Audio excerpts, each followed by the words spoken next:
Si je te disais que c'est la fin de tes malédictions. Bonjour mes bien-aimés, et bienvenue sur cette chaîne. Si tu es nouveau ici, abonne-toi et active la cloche de notification pour ne manquer aucun enseignement qui va transformer ta vie spirituelle. Aujourd'hui, nous allons parler de quelque chose de très sérieux. Quelque chose que beaucoup de chrétiens négligent, et pourtant c'est une arme spirituelle puissante. Nous allons parler du jeûne. Mais pas le jeûne religieux. Le jeûne de combat. Le jeûne qui brise les malédictions. Le jeûne qui libère les familles. Reste avec moi jusqu'à la fin, car ce message pourrait être la clé de ta délivrance. Ce que Jésus a dit. Matthieu 17, versets 19 à 21.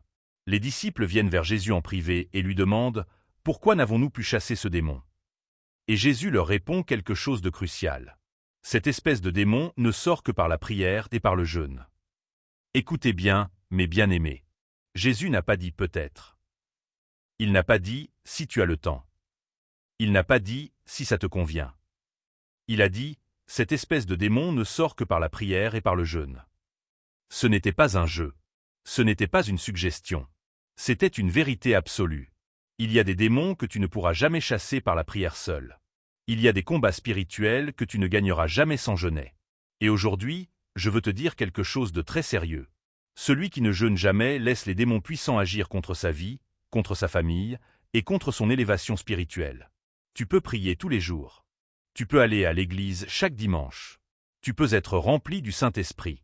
Mais s'il y a des malédictions familiales, des pactes ancestraux, des démons héréditaires qui opèrent dans ta lignée, sans le jeûne, tu vas tourner en rond toute ta vie. La première, ce sont les malédictions familiales. Proverbe 22, verset 7 nous dit « Le riche domine sur les pauvres, et celui qui emprunte est l'esclave de celui qui prête. » Ce verset parle de dettes. Mais il y a aussi des dettes spirituelles. Des dettes familiales. Certaines familles sont sous une dette spirituelle qui remonte loin dans leur lignée. Quelqu'un, il y a des générations, a fait un pacte. Peut-être avec des sorciers. Peut-être avec des idoles. Peut-être avec des esprits de l'eau, des esprits de la forêt. Et ce pacte a enchaîné toute la lignée familiale. Un chemin a été tracé par des démons puissants sur cette famille. Et maintenant, ta famille vit dans cette malédiction. Génération après génération. Tu es chrétien. Tu vis pour Dieu. Tu pries. Tu vas à l'église. Mais certaines choses dans ta vie ne changent jamais. Pourquoi? Laisse-moi te donner des exemples concrets. Les mariages brisés. Certaines familles sont connues pour toujours divorcer et finir seules. Personne dans cette famille ne reste marié. Les mariages commencent bien, mais finissent toujours en séparation, en divorce, en abandon. C'est devenu tellement normal que personne ne pose plus de questions. La perte des conjoints. Dans certaines familles, les femmes perdent toujours leur mari. Ou les hommes perdent toujours leur femme. Dès qu'un homme de cette famille se marie, quelque temps après, sa femme meurt. Accident, maladie, quelque chose arrive toujours. Et les hommes de cette famille ont arrêté de se marier. Ils ont accepté de rester seuls. Ils vivent sous la malédiction familiale sans même lutter. La stérilité sélective. Certaines familles ne peuvent jamais avoir de garçons. Ou ne peuvent jamais avoir de filles.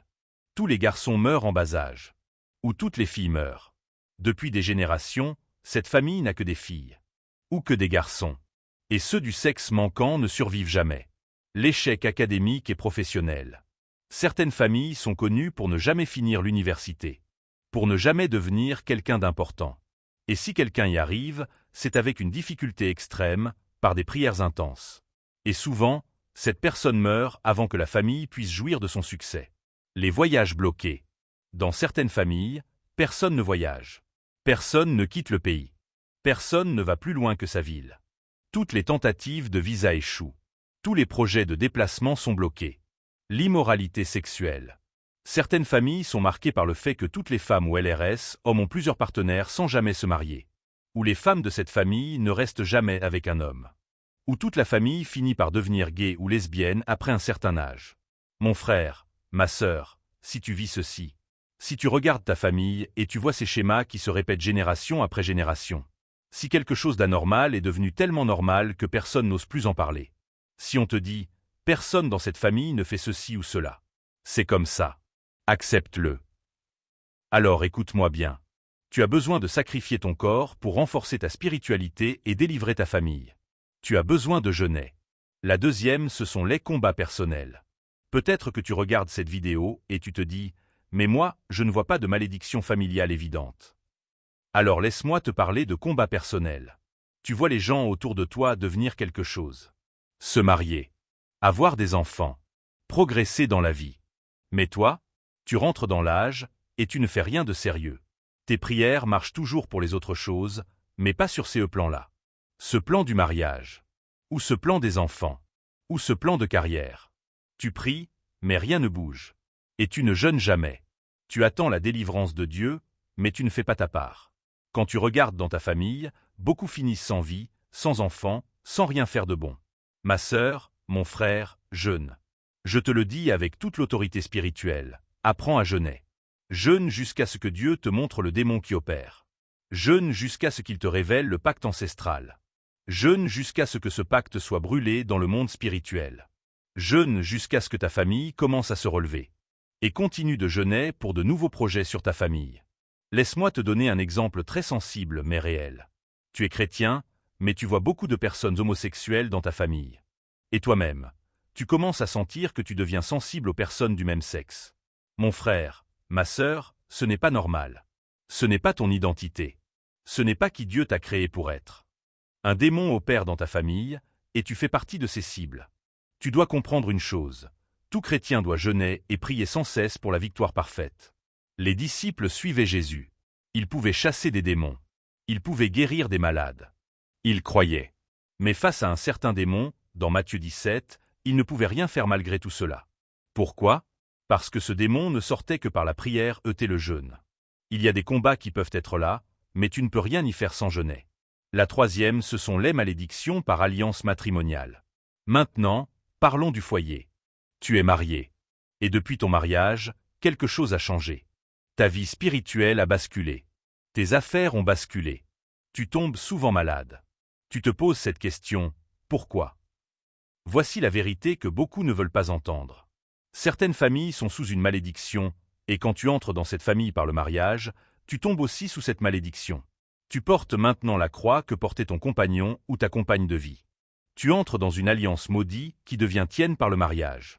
Genèse 2, verset 24 dit « L'homme quittera son père et sa mère, et s'attachera à sa femme, et ils deviendront une seule chair. » Une seule chair signifie que tout ce qui affecte ton conjoint t'affecte aussi spirituellement. Si ton conjoint vient d'une famille sous malédiction, cette malédiction peut te toucher maintenant.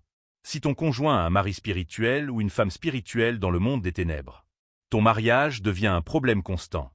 Tu es persécuté. Ton foyer est attaqué. Tes enfants sont visés. Tu peux même finir par perdre la vie si tu ne prends pas cela au sérieux. Mon frère, ma sœur, il est temps de prier. Oublie ton orgueil. Laisse Dieu briser tout joug qui te fait reculer. Si ton partenaire est chrétien, cherchez ensemble dans vos deux familles ce qui n'est pas normal. Et priez ensemble pour une libération parfaite. Ecclésiaste 4, verset 12 dit « Si quelqu'un est plus fort qu'un seul, les deux peuvent lui résister.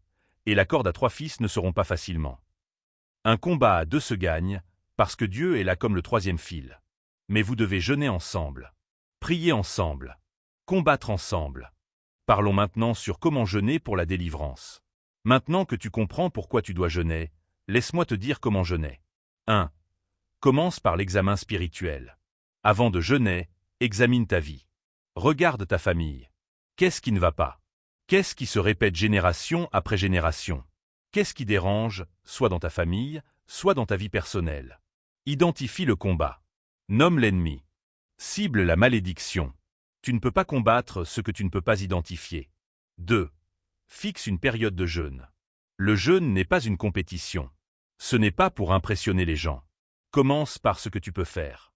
1 jour. 3 jours. 7 jours. 21 jours. Certaines délivrances nécessitent des jeûnes prolongés. Daniel a jeûné 21 jours dans Daniel 10 avant que l'ange vienne avec la réponse. 3. Combine le jeûne avec la prière intense. Le jeûne sans prière est juste la faim. Utilise le temps que tu aurais passé à manger pour prier. Lis la parole de Dieu. Déclare des versets. Commande aux démons de partir. Luc 10, verset 19. Voici, je vous ai donné le pouvoir de marcher sur les serpents et les scorpions, et sur toute la puissance de l'ennemi, et rien ne pourra vous nuire. 4. Sois spécifique dans tes prières. Ne prie pas de manière générale. Sois précis. Seigneur, je brise la malédiction de divorce dans ma famille. Seigneur, je détruis le pacte qui empêche les mariages dans ma lignée. Seigneur, j'annule l'alliance avec les maris spirituels et les femmes spirituelles. Seigneur, je brûle tout autel ancestral dressé contre ma destinée. 5. Persévère jusqu'à la délivrance. Ne jeûne pas une fois et abandonne. Continue. Persévère. Insiste. Luc 18, la parabole de la veuve persistante nous enseigne que Dieu répond à ceux qui persévèrent. Jeûne jusqu'à ce que tu vois le changement. Jusqu'à ce que la victoire se manifeste. 5e partie. Tu es déjà victorieux. Avant de terminer, je veux que tu comprennes quelque chose de puissant. Tu ne jeûnes pas pour obtenir la victoire. Tu jeûnes parce que tu as déjà la victoire. Jésus a déjà vaincu à la croix. Colossiens 2, verset 15. Il a dépouillé les dominations et les autorités, et les a livrées publiquement en spectacle, en triomphant d'elles par la croix. Tout démon, toute malédiction, tout pacte ancestral. Jésus les a déjà vaincus. Maintenant, le jeûne et la prière te permettent de manifester cette victoire dans ta vie. Jean 8, verset 36. Si donc le Fils vous affranchit, vous serez réellement libre. Tu es déjà libre en Christ. Mais tu dois prendre cette liberté par la foi et le combat spirituel. Romains 8, verset 37. Nous sommes plus que vainqueurs par celui qui nous a aimés. Plus que vainqueurs. Pas nous serons. Nous sommes. Alors lève-toi. Prends tes genoux pour ce combat. Jeûne pour cette délivrance. Fais confiance à Dieu, parce qu'il t'a déjà donné la victoire sur tous les serpents. Tu es déjà victorieux. Je t'appelle à l'action. Après cette vidéo, je veux que tu prennes un moment sérieux. Pas demain. Pas la semaine prochaine. Aujourd'hui. Regarde ta vie. Examine ta famille. Qu'est-ce qui n'est pas normal, mais qui est devenu tellement normal que tout le monde l'accepte? Quel schéma se répète génération après génération dans ta famille? Quel combat personnel vis-tu depuis des années sans voir de percée? Identifie-le. Nomme-le. Écris-le si nécessaire. Et prends la décision aujourd'hui, je vais jeûner. Commence par un jour. Puis 3 jours. Puis 7 jours si Dieu te le met à cœur. Combine ce jeûne avec une prière intense et spécifique. Ne fais pas un jeûne religieux. Fais un jeûne de combat.